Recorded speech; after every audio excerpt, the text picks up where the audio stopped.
Bonjour mes amis, hi guys, we are back after a long hiatus with your favorite watch guy on the channel, JohnnyGuitar. And after COVID, we finally removed the masks. Johnny has been out of Hong Kong for a long time. He couldn't get back in. And that happened right after he moved to a new apartment. And we're there, actually it's a house. And it's very quiet around us. It's a beautiful setting here. And more than that happened now, Johnny has duplicated himself. He's got a beautiful little boy whom I just met. He looks amazing. And he picked up a couple more watches since last time we spoke. So, bonjour Johnny. Hello Aptic, great to have you again. Yes, it's been a long time. How long has it been? Like 2 years or something? Yeah, it passed really quickly. No, as you say, spent a pretty fair chunk of time outside of Hong Kong at the end of 21 until the middle of 22, because Hong Kong closed its border to a number of European countries where my wife and I were at the time, and which meant that we had to have our baby boy in England instead of having him in Hong Kong. So all is well, but it was pretty stressful time not being able to get back and getting into a complete nightmare, which you've experienced as well in terms of, you know, quarantining a hotel, etc. It was just a very bad moment. Thank God Hong Kong is out of this. The mask mandate's been dropped about 10 days ago, so it feels like we're finally getting our life back. As you say, we've moved here just about a year and a half ago. Very lush, quiet place. An area of Hong Kong called Glashütte Bay, and next generation of watch guys has been on the way. Very lucky with the boy, and also got a couple of watches since I saw you last time, and we see them on the video. The U50, obviously, people have already seen on this channel. But I got myself, right before we went to Europe at the end of 21, I got myself this one, so the CQ from Glashütte Original in reed green, so this kind of really dark green, which turns a little bit, almost black, depending on the light, but becomes like a very lush green if you're in direct light, so it changes all the time. I like it very, very much because it's in terms of proportion, it's very similar to what you would get on a Black Bay 58, give or take, a half millimeter here or there. It's the same kind of proportion, neo-vintage style, level of finishing, which is of the scale good if you're really looking at, how the polishing gets done, on the sides of the watch. You can even see a little ding that I managed to put on one of the lugs. So now it's 100% mine. Don't tell me about it. I just did a nasty one on a very nice one. Well, it happens. I mean, if you wear them, it's going to happen. Oh, there's another one. And There probably. you go. There you go. So Second one. It happens. But having said that, this watch has been in very heavy rotation because when I was stuck in Europe for 6 months, I only had 2 watches with me. I had this watch and I had my Speedmaster. And therefore, I was alternating literally every day. So I ended up doing everything with this, including traveling, sports, and whatnot. So I thought it was actually a pretty versatile watch in that sense. Picked it up in November 2021 from my favorite grey watch dealer. Just a plug-in for her. It's Marianne Jewelry and Watches in Tsim Sha Tsui. It's run by this lady called Marianne Lam. She's absolutely amazing. It's a third watch I buy from them. I always get a very good price, never had any issue. They've been in the business for 30 or 35 years, so they're a very legit business. It's not like some of those grey market dealers, who set up shop and then 6 months after they're gone and you will never see them ever again. They're very they're a family business. So anyway, I've got no commercial ties with them, but since I bought 3 watches from them, and if people are wondering where they could be asking for specific models, I mean, this is as good as anyone I think in Hong Kong. So I got that as usual. I managed to get a better price for it. This watch, if you talk about US dollar, comes at just under 10,000 US dollars, but I got it at just under 7,000 US dollars, so 30% give or take, which is pretty good. And frankly, for the quality that it is and the level of finishing that it is, I'm actually quite happy with the price. Because to make things clear, because people are always going to compare that to, surprise, the Rolex Submariner.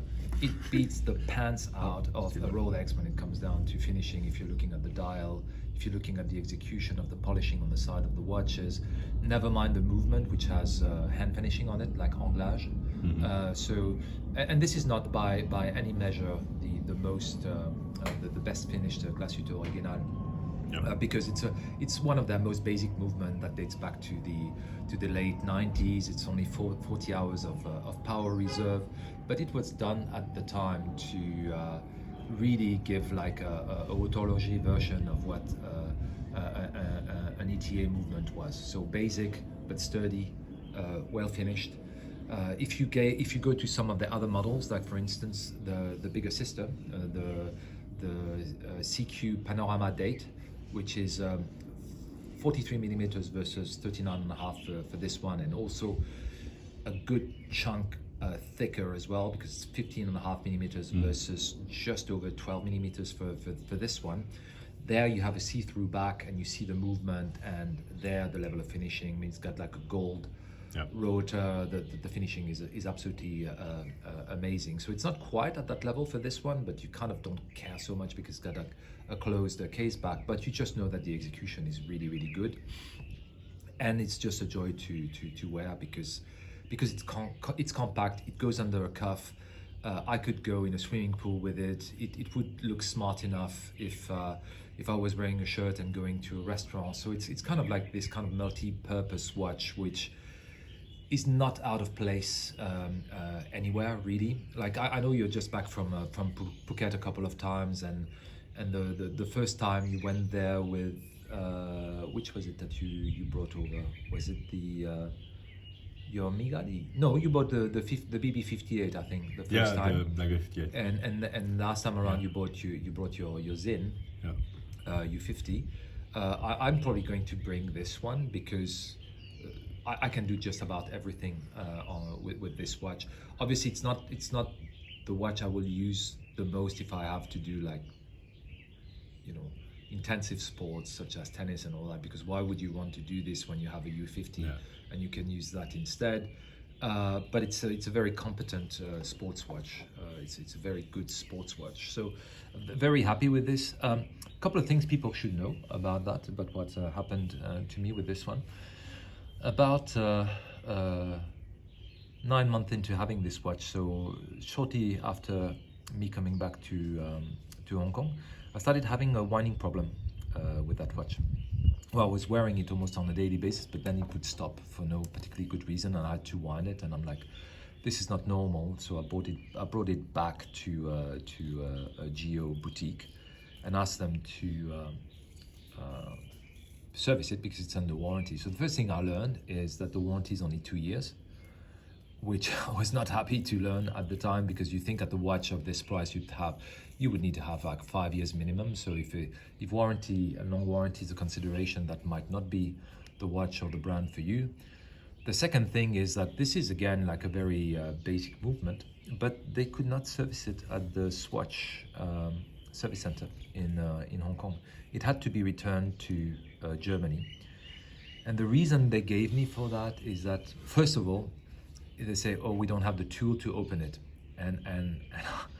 And I told them, are you joking? This model's out for 3 years now, right? Because the original CQ, I think the black one, I think came out in 2018 or something. I bought mine in 2021, so like, how is it that you can't open it? And then they gave me the real reason, which is to say no, but because it's a dive watch and all that, and they want to ensure the seals and all that, we're under strict instruction to not service it in Hong Kong and needs to go back to Germany. So because of that, it took 2 months and change, and that's because I made a bit of a fuss about it, because originally I was quoted 4 months plus, and I said, look, not acceptable. Basic movement. This looks like it is just a basic rotor movement where probably the screws come off or a little bit loose and therefore it doesn't wind. which happens, by the way. You're never happy when something like that happens to you, especially when it's a new watch. But that's the byproduct of buying a mechanical product. Sometimes it just happened. It happened to me on an IWC Flieger chronograph, I think reference 3717, 42 millimeters Flieger chronograph, like what, 14 or 15 years ago. Same thing, you know, the rotor kind of came off, and it was a brand new watch that I bought at an AD, and it got serviced, and nothing wrong with it. But in this case, if you have to know that it has to go back to Germany. It might take some time. And they made me feel that they made me a favor. They were doing me a favor, returning it after only 2 months. It's kind of bizarre. It's a Swatch group, and Omega can be serviced here within a couple of days, couple of weeks, if it's something a bit more serious. Yeah, no, it's actually it's a very good comparison, because as you know, I'm a big fan of the Speedmaster. You know, the one that came out in 2021 with the caliber 3861, which, by the way, on the wrist. Am I going to show it? Does it show? Yeah, maybe not. There you go. So this particular watch had a problem as well, where it affected, I think, the first iterations of the 3861, where they changed a little bit the base plate and the way that the main, one of the main gear comes in. And to cut a long story short, because of the way that they've done it, a part of this gear was getting shaved off and would cause debris inside the watch, and it started to happen on a few of the moonshines which came beforehand, or the anniversary watch that also came before. So it's one of the little kinks you have on small movements. But and by the way, for those who are interested, this problem is very, very well documented on Omega forums. You've got about 25 or 30 pages thread about it, where there's an actual watchmaker that explains exactly what the issue was, and apparently they have fixed this particular issue, where this no longer happens. But the way that it would happen is you would start the chronograph, and it would go to the 58th second, and at the 58th second, instead of the minute of the chrono coming in, and normally it would stop, and it would stop the entire watch itself. So the watch would just stop because of that debris. So I wasn't very happy, because that started happening to me maybe like 3 or 4 months after I bought that Omega, brand new, the year that it got out. But Omega was phenomenal in the sense that they took the watch, they turned it around in 4 or 5 weeks. What they give you is they give you an identifier, like for Glashütte, by the way. It's a platform that is common to the entire Swatch group, that allows you to track exactly the stage the watch is in, and there's comments that are being put in by the watchmaker. So I could see, received, diagnosis, this is what the diagnosis is, in service, waiting for the spare, 6 or 7 stages, and within 5 weeks I got it back, worked perfectly. Worked perfectly ever since. But it was something that would have affected all the Speedmasters. Was it just yours or a few? I think it's a few. I think it's a few. It kind of depends, because again, it affects a really specific part of the watch, where the pinion gets into the base plate, and they've put a little ring in a metal that was a little bit too abrasive, or a little bit too hard, and which was saving enough. What they've done is that they have changed now this particular part, so it doesn't happen. Not everybody was having the problem, but as you know, because they never use the chronograph. Maybe many people never used it for a minute. Yeah, and they never figured it out. So maybe that's that, but it wasn't a very widespread issue, as I understand, and most people would not have had it. It just happened so that it did on mine. But ever since then, again, you're talking about a new movement for this one, and therefore I'm like, yeah, everybody remembers the problem with the two-door Black Bay GMT with a date that wasn't changing at midnight, were getting stuck and all that. It's a new movement, kind of happens. You kind of hope that the watches or the movements that get really tested before they release it, but there's only so many things that they can do in the lab. Then there's your day-to-day usage, how you wear it, how you use it, and that's really where you're going to get all of the kinks of a new movement. So, but there's two different things, and there's something that can happen, that's going to happen to all of the production, and there's something that might happen to just a few of them. Why? Because maybe the tolerance. yes. I suppose, and then it's just bad luck. And my ceramic stopped after 2 weeks. I took it in for 3 months. I guess it was brand new, so I had to figure out what was causing this, if it was going to be a widespread problem, probably. And it came back amazingly accurate, and I've been running perfectly since then. Yeah, but the thing is, I think it's exactly what you say. It doesn't matter which field of industry you're in, you always have tolerances. So you have And some. your car as well. So you could have like you could have a design flaw that doesn't become apparent because the tolerances on the particular watch you have make it not an issue. But then 100 watches down in the production, the tolerance has changed by a tiny little bit, and then it becomes an issue. So you've got that. As long as the brands stand behind their product and they take it and no question asked and they return it to you. And again, the guys at the Omega boutique, I went to the Causeway Bay boutique for this. They were absolutely brilliant. They gave it back to me, you know, with one of these little red capsules and all that. Where is it? So Little pouch. Yeah, I get a couple of these. So you know, nice, and you know, they were just. It was just you don't wish for it to happen, but it was a pleasant experience because you know they were commercial, they were nice. It didn't take too long. For the CQ, it was a bit different because again, there it's like it's supposed to be a tried and tested movement that exists there for 25 years or more. So I wasn't too happy about that, but you know they fixed it. I got it back. I wasn't best pleased at the time, but again, I enjoyed this watch so much that I've kind of forgotten it. It's just a joy to wear. It's very snazzy. You know, when I was on holiday with my Zin, I said, you know, perfect watch there, no worry watch. But in the evening, because we were staying in a resort, not much can happen to your watch there. I kind of wished I had something a bit more snazzy, a bit more dressy, and this one does a job. It's like a super Black Bay 58, you know, in a way. That's what it is. It's like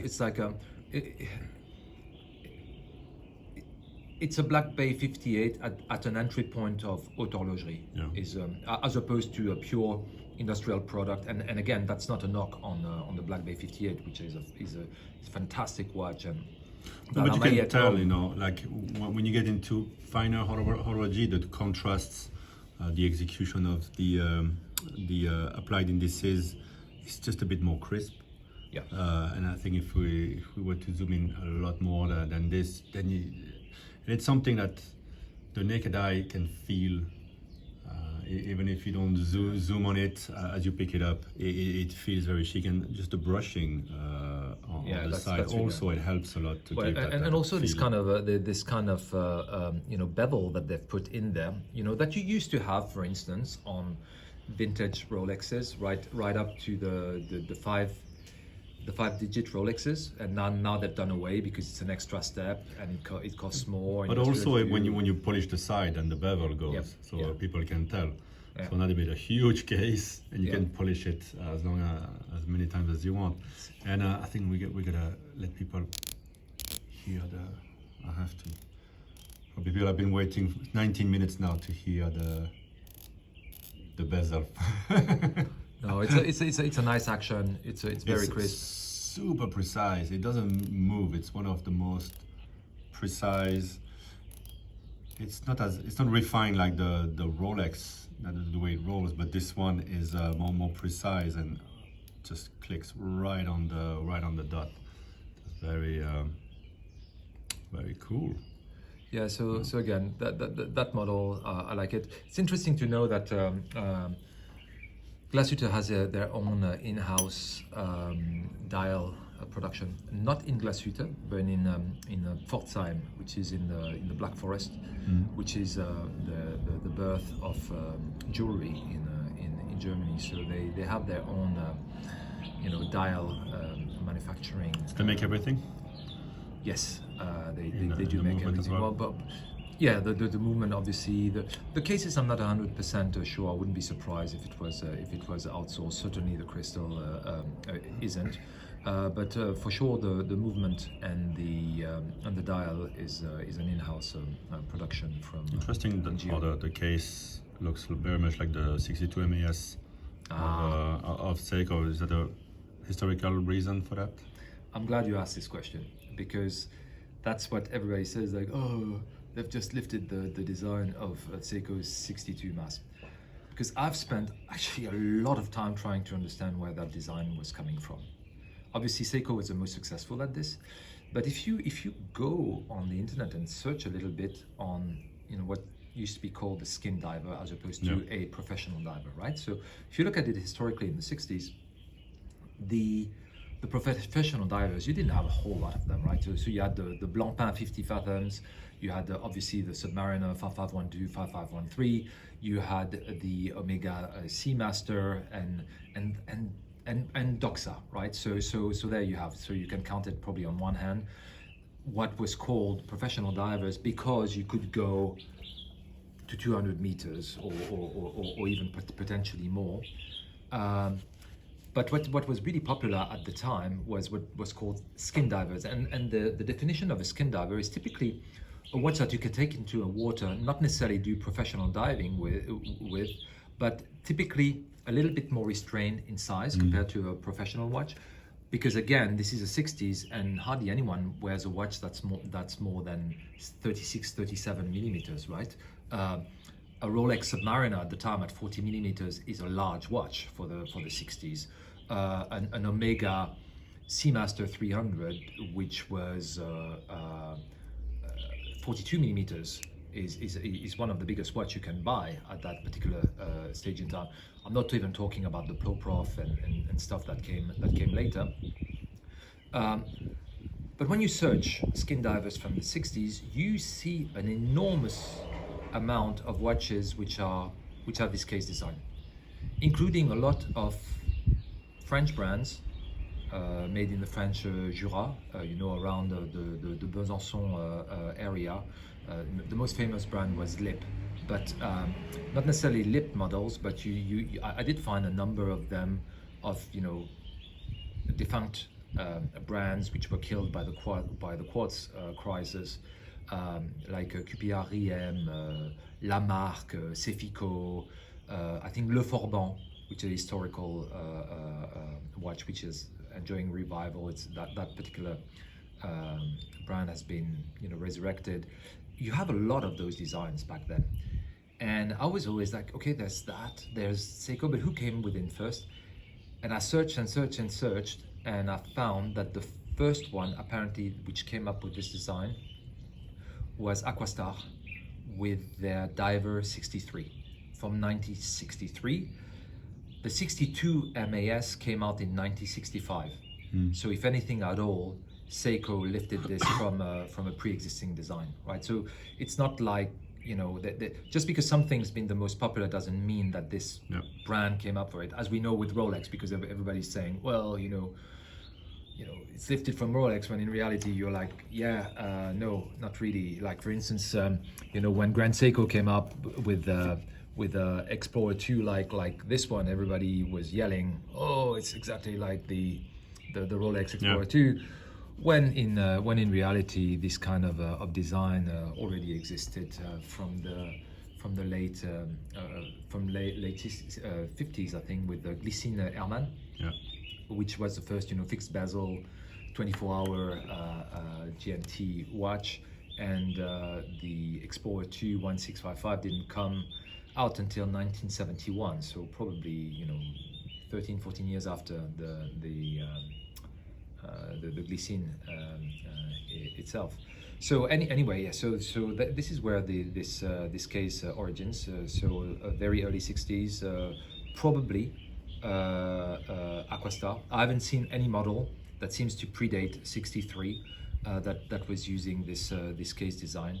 So that's where it's at. And again, the intent was to have an everyday watch that you could take into the water, and they were typically anywhere between 50 meters and 100 meters water resistance. That was the thing. Yep. Because again, when you talk about water resistance, let's not forget that a Rolex Datejust, which is their most popular model ever, was advertised as a waterproof watch that you could go swim with. And at that time, model 1601 is a 50 meters water resistant watch. Yeah. But you even have advertising, all advertising for the Datejust, the acrylic Datejust, which shows a Submariner in a corner, a Daytona in another corner, and I think that and then the main one in the middle being the Datejust, and saying, well, it borrows of the character of both watches above, but has a character of its own. And basically what they were trying to say is, like, it's as accurate as a chronograph that you could time a Grand Prix with. It's you can take it into the water like you would a professional dive watch, but it's a Datejust, and you could do just about anything about it. And again, it's a 50 meters water resistant watch. So, which is also, they are all OPs first. Yeah. They're all Western perpetuals, and then you add crap on it. Exactly, and then you add marketing on top of it, and then you had a date, you had a fluted bezel or rotating bezel, a GMT, a chronograph, but they all know Western perpetual. Yeah. Just a last thing on this, and maybe we'll get into the next segment on the other watch that I bought, which is the Tudor FXD. They're both 200 meters water resistance, and I'm just amazed at the level of outrage there is on forums or on YouTube about, it's 200 meter water resistant. It's not a professional watch, because if it's not 300, 3,000, 30,000 meters deep, then it's not really a dive watch. Which is, you speak to anyone who actually dives, and he tells you, yeah, well, 200 meters is what you really need. 200 meters is massive in terms of depth. Actually, you might know that the ones which are extremely resistant, like this Sea Dweller, like the Yule 50, 500 meters, can you get into trouble at low depth? Because when they are, I think I heard that when they are very deep, the pressure makes them very resistant. Okay, yeah. But at low depth, if it's a bit porous, you should have changed your gaskets. Are these any riskier than the skin diver? I don't think so, because fundamentally you need to understand that a gasket, which is a ring of rubber, that wears out with time, right? Especially if you're going to have it in salt water, or if you're going to go in a swimming pool where you have chloride inside. What it does over a period of time to the gasket, it makes it a bit more brittle, right? So it's not as supple and pliable. So you start having mini cracks in it, and that's when your water resistance gets tested. So irrespective of the original depth rating of your watch, it can happen. Interestingly, what happened to me is on my Explorer 2. So this one, which is, by the way, my favorite Rolex ever, and that I've used for sports a lot. Like, I've played tennis with this watch. I went swimming with it. I went hiking with it. I mean, I've done literally just about everything with this watch. I got it in 2013, the year I came to Hong Kong, and I got it serviced at Classic Watch Repair almost immediately, and it served me extremely well. But when was this? Maybe two or 3 years ago, maybe in 2020. So after 7 years of intensive usage, I noticed that the winding was starting to get a little bit tougher. So I'm like, yeah, the oil probably needs to get changed now. And again, this is like this watch dates back to 1996. I think the serial number puts it there. So you started to it's starting to get a bit old. It's almost 30 years old. So I'm like, yeah, probably I need to get it to service. So I bought it to Classic Watch Repair, and I've asked them to water test it, like I do every watch except for dress watches. And I say, well, as a matter of fact, it failed the test. So they changed the gaskets, and they made the test, and then it passed the test. So it's in 7 years, but were you taking it in the water? Yes. Yeah. Yeah. I was. But the thing is, I don't know when the last change of gasket was, because when I had it serviced in 2013, they tested it and it was fine, so they didn't change the gasket. Oh, right? yeah. I didn't ask them to change the gasket. Maybe I should have had, and maybe that's a lesson learned, that every time you get to your watch service, you get your gasket changed. That's probably what I would advise. So I don't know how long the gasket. For all I know, it might still have been the original gaskets on this watch, because I know for a fact that this watch has been very, very, very little polished, and it still had the sticker on the back of it when I got it, right? So I got it in watch from '96, got it in 2013, so that's 17 years after, and it still had the sticker. So it can't have been worn all that much, especially in a tropical country or in its original country of sale, which was in Australia, because I have the paper for that, and the code that there is on it shows that it's an Australian code, and the stamp of the AD was in Melbourne. So for all I know, it was worn very, very seldom, and probably never serviced, and I might have had the original gasket. Impossible to know. Anyway, now it has a new one, and it's good to go for a fair few years. I would have thought. So I don't think, to your question, I don't think that the original depth rating has got anything to do. Gaskets need to be changed periodically, especially if you're going to be using them in more aggressive environment like salt water or swimming pool water. It's just one of the things you need to do. Even if it's a dress watch, even if it's a Cartier or a Patek, if you live in Singapore or Hong Kong, I think you'd have it checked, because last thing you want with all those little pushers on the side of the Patek calendars is to have a bit of moisture get in after a while on a 15, 20-year-old watch that looks brand new, has barely been worn, but it has been outside, and it could, even if it doesn't go in the water, I think you want to have that checked. Look, I think that it's okay to service a watch. It's okay to change. It's okay to service a watch. For them, it's nothing. It's just, watchmakers will roll their eyes at how precious people are, and you have a watch, you wear it, and then when it needs to be serviced, you get it serviced either at the brand itself. And probably, if you're talking about things like a Patek, a Lange, and all that, you probably want to have it done by them, rather than as a matter of fact, the thing I will say though is, like, next time when it's out of warranty, my CQ, I will not get it serviced by Glashütte, because again, I know that the movement is basic, and I know that Classic Watch Repair, if it's just fiddling around a little bit with the movement, which is supposed to be easy to service, they'll be able to do it. I wouldn't advise this on the Vacheron or the Lange, much less. So yeah. Skin divers, I think they're a nice and fun form factor for a dive watch, because again, it's unobtrusive, so you can travel with it very easily, same as you can with a Blackberry 58. It's going to fit under a cuff.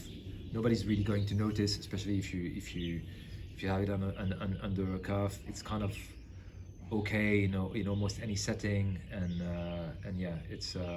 That's a good one. I think the CQ is one of the good ones. And I think if you love this design and you have a smaller budget, Oris makes a lot of great designs, and they've perfected their style of the skin diver with a lot of different fun dial colors and bezel colors. I'd say another one, if you really like that particular look of the CQ, Walbrook does an entry-level version of that at like $500 or $600 US, which actually for the money looks really good. So if you want, and by the way, just so you know, this this tropic strap that's on it is is a Walbrook strap, and it's one of the best around. I think I should mention that because it's you can get a little bit of everything for tropic bracelet. So Walbrook or Joseph Bonny, because it's the exact same bracelet, and I think they're owned by the same people. They are the exact same length, 20 millimeters to 16 millimeters, you know, at the clasp. The only thing that's different between the two is the clasp itself. The Walbrook has a square section. The Joseph Bonny has this kind of more rounded vintage section. Actually, that might be a Joseph Bonny rather than a Walbrook, but it's they're very good, especially for this style of watch or any style of watch, because it's especially if you're going to be in a very humid country, that just does the job. Okay. Well, that was a fantastic introduction to the Glashütte. A word maybe about the case back. That's the Poseidon's. Yeah, the Poseidon's trident. You know, a little bit like in Aquaman, if you're a big fan. It's. I haven't seen the movie. The only Aquaman I saw is the one from the TV show, Entourage. Okay, all right. So it's no, it's yeah, it's a. By the way, it's my preference on a dive watch to have a solid case back.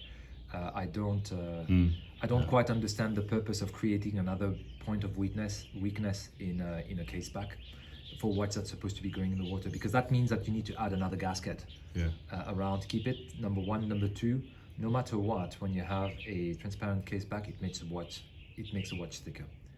Yeah. Invariably, you have anywhere between a half millimeter or a millimeter or more, because you know, it's sapphire crystal, which is not as resistant as stainless steel, and therefore the watch ends up being thicker. And for me, thickness is a consideration. It's not the prime consideration, but one of the big consideration for any watch I buy these days. Wonderful. All right, we're gonna end this video here, and we're gonna move on to the next one, talking about the Tudor Pelagos FXD.